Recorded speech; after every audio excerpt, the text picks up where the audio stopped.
say. How you doing? I'm Ken Premola. I want to talk about growing your martial arts business.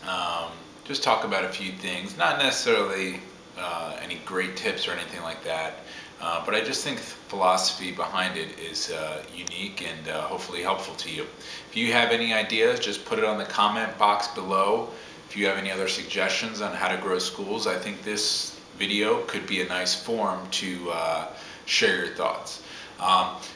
I've been a school owner in Wilmington, Delaware for close to 3 years.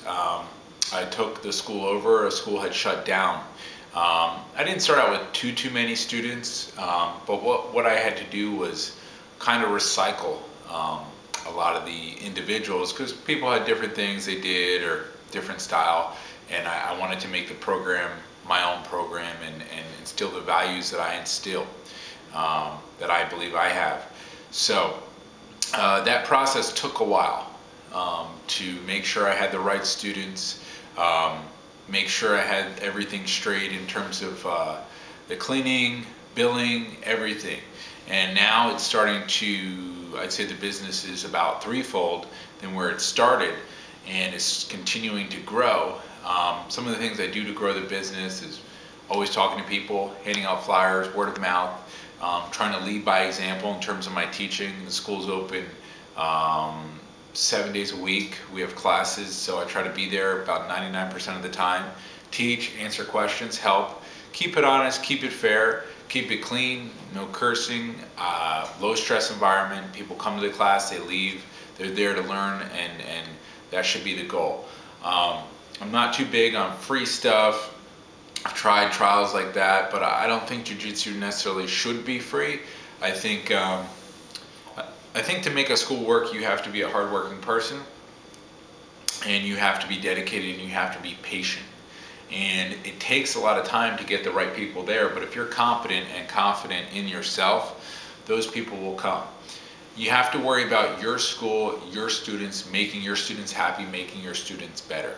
There's going to be plenty of schools, new schools. You can't let any of that stuff, what people say, bother you. You have to raise your level. You can't lower yourself to that type of atmosphere, because you look at jiu-jitsu and you say, you know, why would I be competing with a nearby school for students when, you know, if you're at a place where there's 100,000 people, you should be able to get your 50, your 100, and not worry about, you know, taking students or having students leaving you. And if you do right by your students, that's never a concern.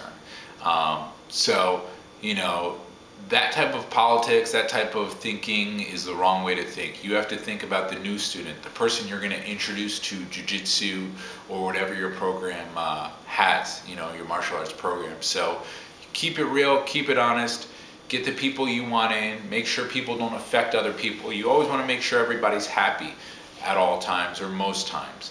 And you want to make sure that everybody gels, everybody's friends. You have to be the leader. You have to introduce people. You have to help people out.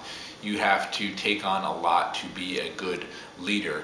And that's one of the things, you know, it's being a leader, being a hard worker, and showing your students by demonstrating your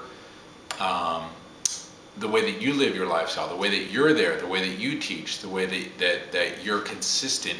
You want your students to say, hey, you know, this guy's working really hard for me. That's the kind of place that I want to be. And, you know, he's dedicated to jiu-jitsu, and, you know, maybe I could apply that to other areas of my life, you know. But if you're not there, you're not consistent, you know, not of good character, sometimes that makes it difficult. So that's my take on my school, which is growing, and I'm very happy about it. It's taken time, but you know, you got to stick to your guns to do things right, and that's what I've done the whole time. So if you have any other thoughts on growing a jiu-jitsu school, place it on the bottom, and I appreciate that. Thank you.